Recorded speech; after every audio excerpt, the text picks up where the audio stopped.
Boa noite, pessoal. Bem-vindos a mais um Evangelho no Lar que a gente faz todo domingo às 20 horas. Esperar o pessoal entrar aqui conosco. Boa noite, Rita. Boa noite, Giovana, Yara. Tudo bem com vocês? Elisa, Claudete. Boa noite, meninas. As meninas estão em peso hoje. Lari. Tudo bem com vocês? Relembrando então nosso Evangelho no Lar, a gente faz todo domingo às 8 horas, a gente segue o mesmo padrão que a gente deveria fazer em nossos lares. Para vocês uma convidada que ela não foi anunciada, uma convidada surpresa para vocês, no nosso Evangelho de hoje. Boa noite, Fabi, tudo bem? Então, pessoal, a gente faz o evangelho aqui com vocês da mesma forma que a gente faz em nossos lares. Vocês também devem replicar esse momento num dia fixo, num horário fixo da semana, com quem convive com vocês. Se não for possível, façam sozinhos, mas não deixem de fazer, porque sozinho a gente nunca tá. Antes de começar, então, relembrando, a gente finalizou o capítulo anterior, que era Bem-aventurados os aflitos, e a gente iniciou domingo passado o novo capítulo do Evangelho no segundo o Espiritismo, que é o capítulo 11, chamado Amar ao Próximo como a Si Mesmo. Semana passada, eu e a Emília, a gente falou sobre o mandamento maior, e essa semana, eu e a Fábio, a gente vai falar sobre Dai a César o que é de César. Mas antes de começar, eu vou pedir para a Fábio fazer a nossa prece de abertura. Pode ser, Fábio? Boa noite, queridos. É tão bom estar aqui, né, Júlia? Tantos amigos que estão junto com a gente durante a semana e principalmente no domingo, nesse trabalho tão importante para todos nós e para a Casa Espírita. Convidamos, então, que todos os nossos corações, já unidos, se aproximem um pouco mais, que eles possam começar a bater num único ritmo, o ritmo de quem busca Jesus, de quem busca o reino de Deus dentro de si. Vamos permitir que as ondas do amor do mais alto inundem esses corações, se transbordem para dentro da nossa casa, trazendo paz, entendimento e equilíbrio para as nossas dúvidas, anseios e medos, envolvendo também cada companheiro da jornada que compartilha o lar conosco.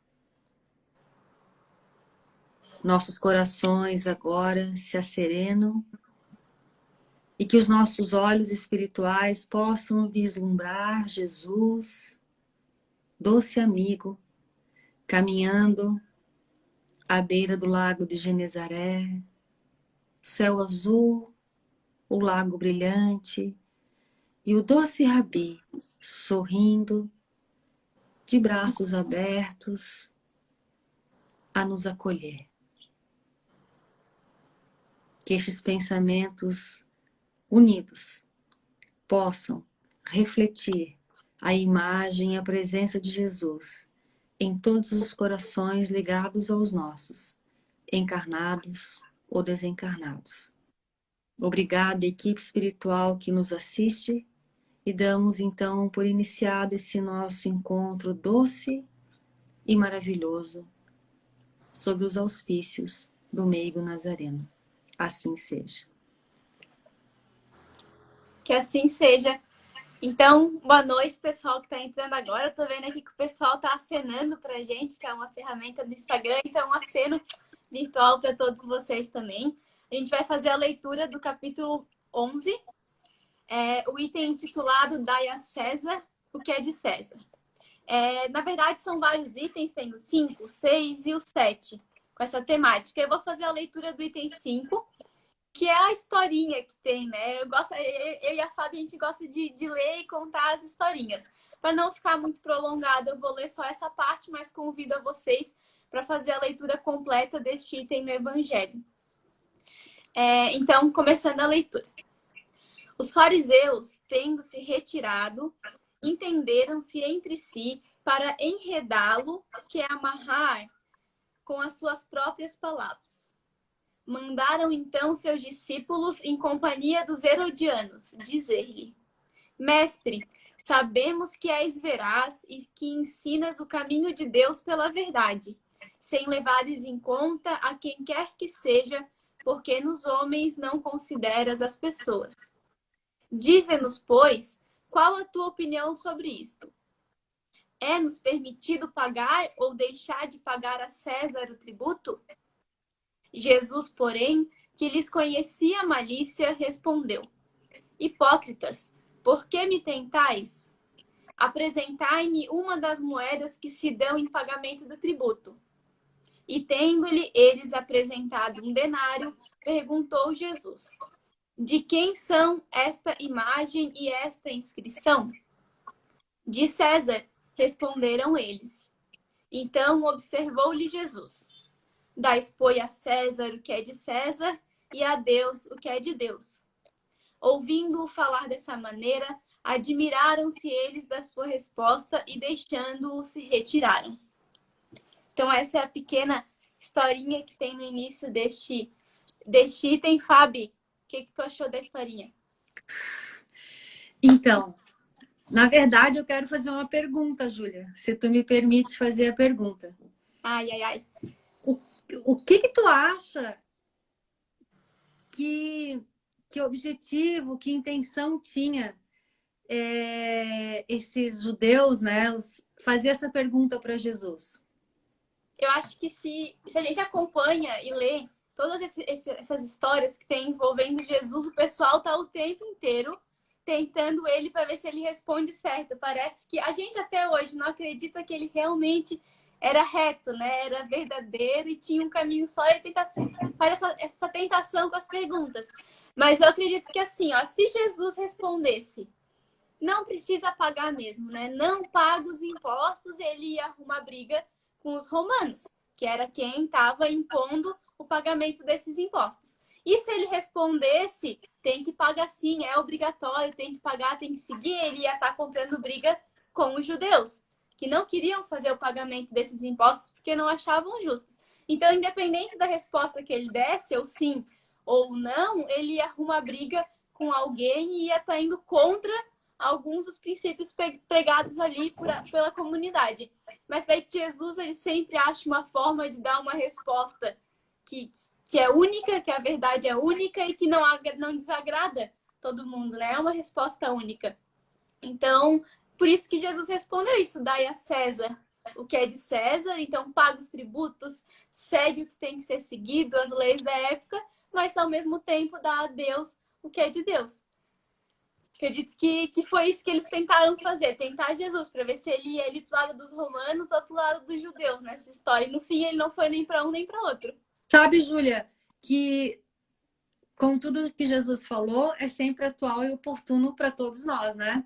Sabe que às vezes no cotidiano da minha vida eu me imagino tendo essa moeda na mão para não perder o equilíbrio, né? Muitas vezes, gente, eu me vejo com a moeda e fazendo a pergunta, né? Jesus, vou agradar a Deus? O que eu faço? Porque o César atual, quem é? É os governantes, é o nosso sistema, né? Seja a nível de município, estado, país, seja executivo, legislativo, judiciário, é o poder, né? César era o poder único, hoje a gente tem várias esferas. E às vezes eu me sinto assim, não externa, mas internamente, né? Sigo, cumpro, mas isso é justo? Não é justo? E me vejo com essa moeda e me vejo com Jesus fazendo as reflexões. Júlia, você que é a coordenadora hoje, o que você preparou de estudo para nós? O que Emmanuel manda para nós hoje? Pior que eu separei, sim, um trechozinho de Emmanuel, mas eu vou deixar ele um pouquinho mais lá pro fim. O que eu separei, que eu achei bem bacana, acho que essa pergunta que se faz também, Fábio, no dia a dia, né? A gente como espíritas, a gente se diz espíritas, né? Como é que a gente deve proceder? Que tem momentos que a gente realmente fica na dúvida, né? E aí, esse aqui, na verdade, foi um compilado do que Emmanuel nos traz, Kardec nos traz. E a conclusão é que o espírita, um homem de bem, na verdade, não necessariamente só um espírita, não tem nem que menosprezar as obrigações sociais da família, enfim, eu resumi como obrigações sociais, mas também não pode gastar todo o tempo, toda a saúde, todo o esforço, todo o recurso só com essas obrigações sociais. Tem que ter um equilíbrio. A gente tem que dar a César o que é de César e a Deus o que é de Deus. Sem qualquer indicação que a gente tem que dar a César mais do que é necessário, mais do que é lícito. Tem que saber ter esse equilíbrio, né? E o César, Fábio, eu acho que hoje em dia, se a gente fosse resumir, ele é uma personificação das exigências do mundo, das exigências que são passageiras. Mas são passageiras, só que não é por ser passageira que não são necessárias, né? Por exemplo, existem as leis de Deus que são imutáveis e é tudo que a gente precisa para saber o que seguir. Mas a gente também precisa das leis aqui da Terra. Imagina se não tivesse uma coisa bem simples. Uma lei dizendo que para andar na beira-mar a velocidade máxima permitida era 80 por hora. O que ia acontecer? Ia ter gente andando a 200 por hora. A gente precisa dessas leis aqui da Terra. Elas são passageiras, mas elas são necessárias. A gente precisa cumprir elas também. Elas merecem respeito e colaboração nossa, como viventes da sociedade. Só que não é porque a gente tem que seguir essas leis que a gente tem que esquecer que a gente vive pelo Cristo. Acima de tudo, dentro dos nossos corações, o Cristo tem que estar ali, ponderando nossas decisões e atitudes. E daí uma coisa bem legal que eu achei de Emmanuel, claro, Emmanuel ele nos traz que o cidadão de bem, um cidadão honrado, o que é? É um cidadão que ele vive e reivindica seus direitos. Então, a gente, como cidadão, a gente tem esse direito, sim, de reivindicar o que é melhor para a gente e de viver. Só que, além de reivindicar esses direitos, a gente também tem que viver e cumprir com os nossos deveres. Isso é muito legal. O Emmanuel, ele sempre joga a bola para o nosso lado, né? A gente tem, sim, os nossos deveres na sociedade, a gente tem que reivindicar eles, sim, mas a gente tem que fazer na mesma medida cumprir os nossos deveres como cidadão, cumprir os nossos deveres como espíritas, como homens de bem. E eu acho que, eu falo por mim, às vezes a gente esquece, né? A gente tá ali tão focado vendo noticiário, principalmente com essas políticas, com essa pandemia, a gente fica assim, mas isso aqui não podia estar acontecendo, viver a sociedade dessa forma. É direito do ser humano ter saúde, ter uma vaga em hospital, ter uma vacina, né? A gente fala tanto em vacina. Mas e os nossos deveres, pequenininhos, na sociedade, dentro de casa, a nossa vacina moral, né? Que é ter a paciência, é ter a tranquilidade. A gente está exercendo essa nossa obrigação, esse nosso dever? Fica a pergunta, né? Às vezes a gente lembra muito dos direitos. O que tu acha, Fábio, até aqui, desses comentários? Ô, Júlia, é que a gente esquece de uma coisa, que Deus é que manda no mundo. Então, as leis dele que devem prevalecer. E a lei maior é a lei de amor, justiça e caridade. Então, a gente tem que ser, para a gente cumprir as leis de Deus, a gente tem que ser justo. E tem que ser justo com os governantes também. Justo com a sociedade que a gente está inserido. Eu acho que é nesse texto, eu não sei se tu vai comentar ou não, num texto de Emmanuel maravilhoso, de um livro chamado Dinheiro. É um livro que foi lançado na década de 80, de vários textos que Emmanuel colocou em outras obras, e eles reuniram com o título Dinheiro. Tudo relacionado às questões do dinheiro, do poder da terra. Então, esse texto, ele fala isso, que Deus é que manda no mundo. E que a gente, por pagar os nossos impostos uma vez no ano, acha que está quite de qualquer responsabilidade perante a sociedade. E que este poder temporário que a gente elegeu, que a gente colocou, que tem que fazer tudo. Que a gente não precisa fazer mais nada, não tem responsabilidade nenhuma. E como você falou ali da pandemia, né? Nós esperamos que o governo faça tudo, mas nós não fazemos a nossa parte, que é o isolamento social, é o uso de máscara, são as responsabilidades com a nossa comunidade. A gente tem responsabilidade, desde que não atrapalhe os meus interesses. Gente, desculpa, o gato invadiu aqui, abriu a porta sozinha. Desculpa. Ela quer participar do Evangelho, Fábio. Quer participar. Tadinha, deixa então, ela participar. Aí a gente quer que o governo... A gente paga o imposto, então o governo tem que fazer tudo. Não é? A gente cumpre com as nossas responsabilidades até que não vá contra os nossos interesses financeiros, pessoais, né? Um exemplo, gente. A gente faz isolamento social quando é lei do governo. Quando agora as restrições se ampliaram, né, diminuíram, tal, a gente vai. Mesmo muitas vezes sabendo que não deveria, que deveríamos continuar com cuidado, porque os infectologistas, o pessoal da área de saúde manda a gente ter cuidado. Mas a lei fala que agora eu posso sair, né? Então, nós temos responsabilidades.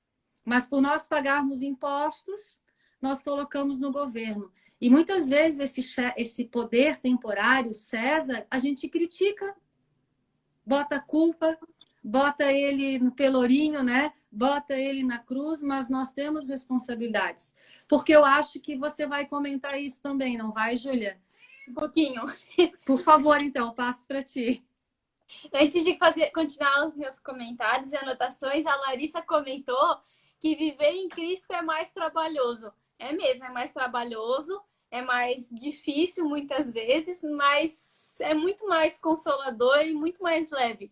Só que às vezes se a gente reclama de viver em sociedade, vamos tentar viver com Cristo e daí a gente vai parar de reclamar desse trabalho, dessa dificuldade em viver em sociedade, né? Diga.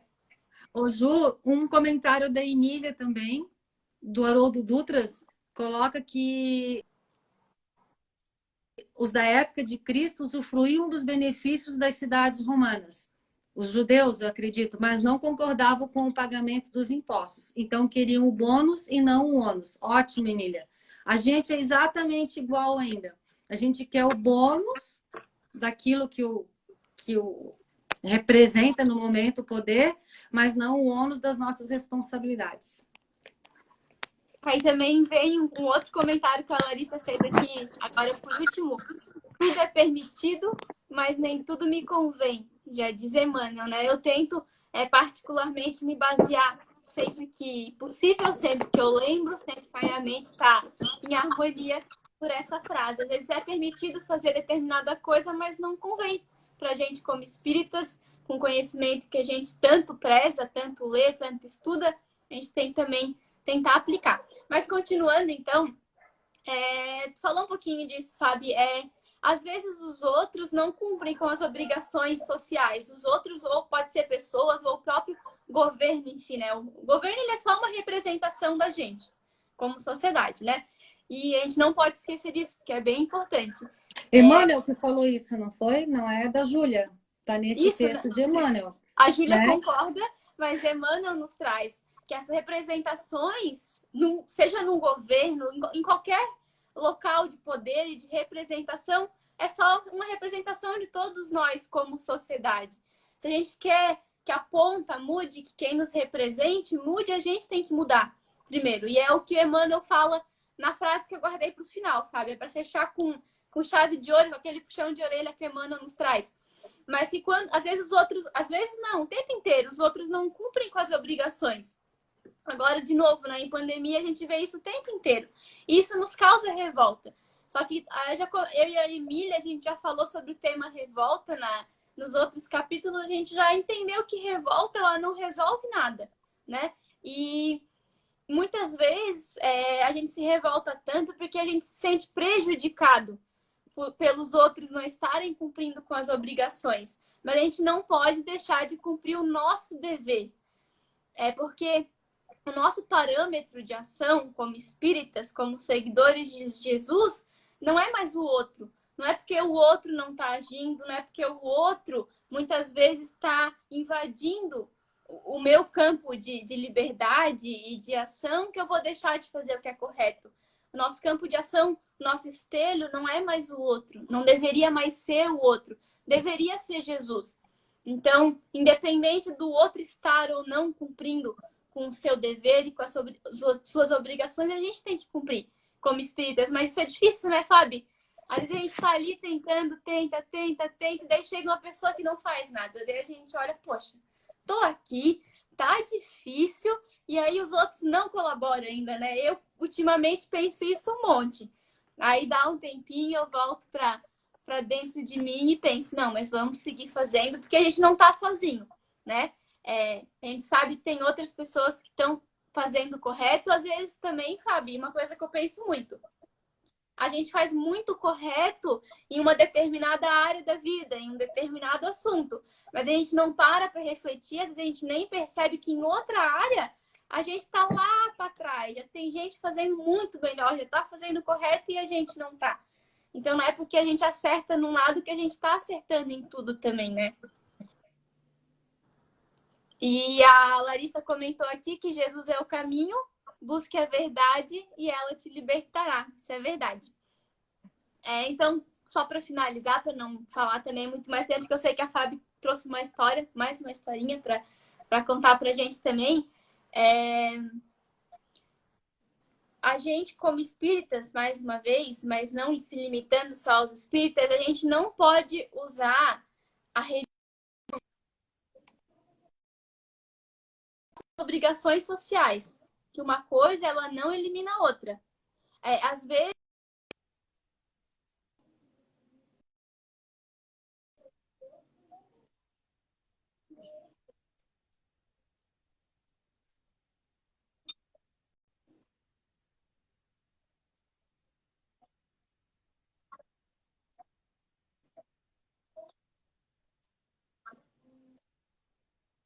em algo que nos foi imposto, tudo bem. Para o momento é o que está acontecendo, é o que tem. A gente oferece o que é a nossa boa vontade em acertar e o nosso trabalho no bem. A gente não pode deixar de seguir fazendo o que a gente deveria fazer por causa disso. E agora a frase que eu guardei para o final, Fábio, de Emmanuel, eu peguei só um pedacinho, é do livro Pão Nosso. O Emmanuel nos fala o seguinte: se pretendes viver retamente, não dês a César o vinagre da crítica. Ajuda-o com o teu trabalho eficiente no sadio desejo de acertar, convictos de que ele e nós somos filhos do mesmo Deus. Emmanuel, ele sempre fecha com chave de ouro. Fábio, tá me ouvindo? A Victor perguntou aqui se está travando. Tá agora melhorou. Agora? Mas antes estava, mas agora melhorou. Se travar de novo, vocês avisem, pessoal, por favor. Eles estão pedindo para te repetir a frase. Vou reler, então, aqui a frase de Emmanuel para fechar essa ideia. E depois eu passo a palavra para ti, Fábio. Se pretendes viver retamente, não dês a César o vinagre da crítica. Ajuda-o com o teu trabalho eficiente, no sadio desejo de acertar, convictos de que ele e nós somos filhos do mesmo Deus. É do livro Pão Nosso.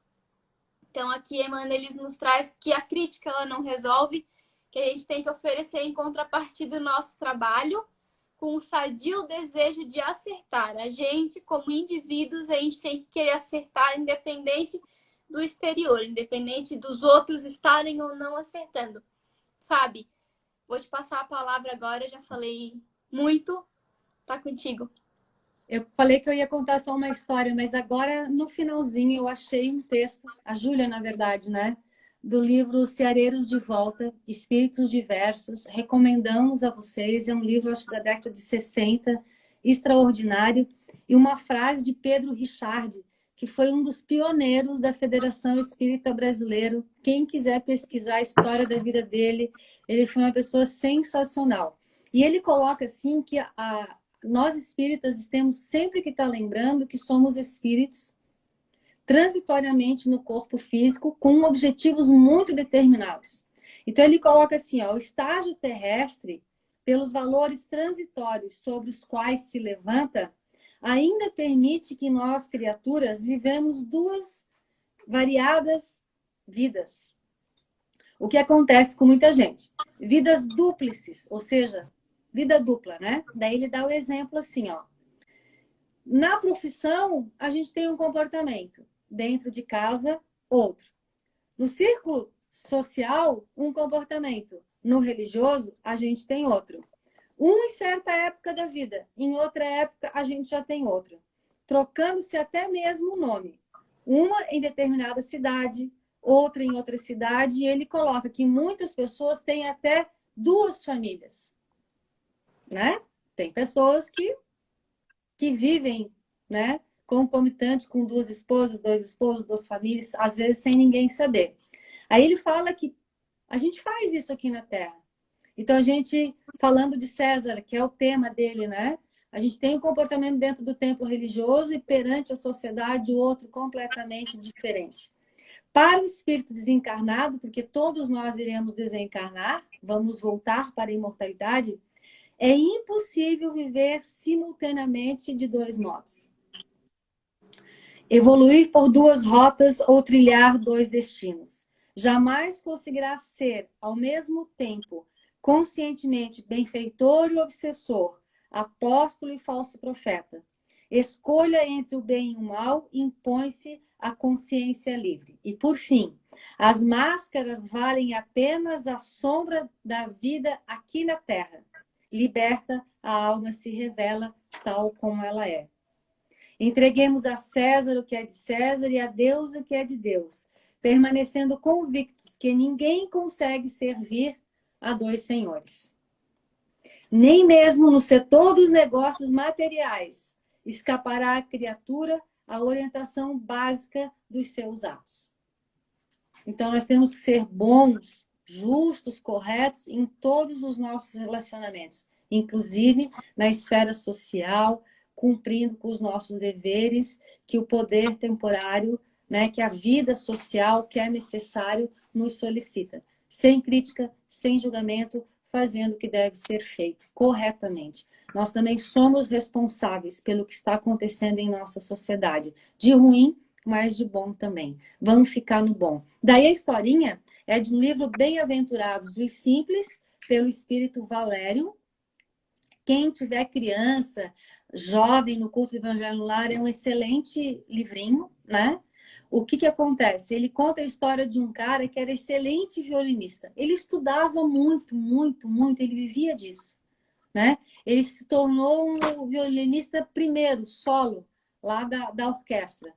Porém, ele não respeitava as regras do conjunto. O maestro lá fazia os gestos, ele achava que o ritmo dele era melhor, que a sequência dele era melhor. Aí até que um dia a orquestra dispensou ele. Aí o maestro, que é o que coordena essa orquestra, falou que ele tocava muito bem sozinho, mas em conjunto ele destoava do resto.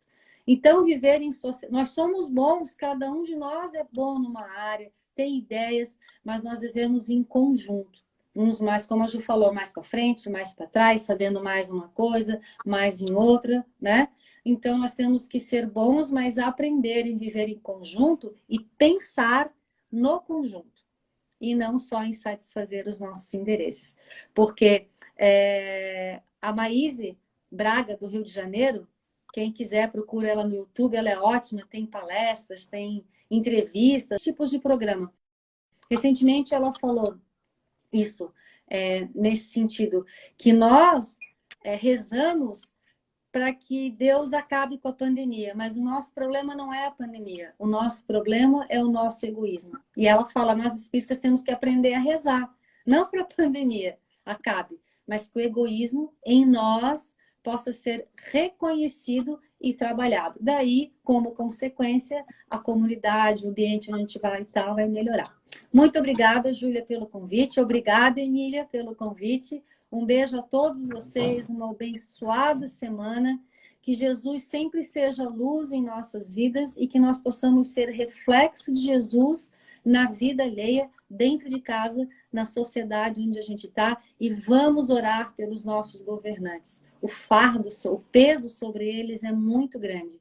As nossas críticas, questionamentos não vão ajudar. Vamos orar por estes homens que detêm, né, a responsabilidade, o poder das mudanças. Eles nos representam, então vamos orar para eles. Obrigada.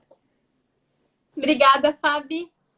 Então, pessoal, seguindo o curso do roteiro, né, do Evangelho no Lar, após a leitura e os comentários, a gente faz uma prece de finalização.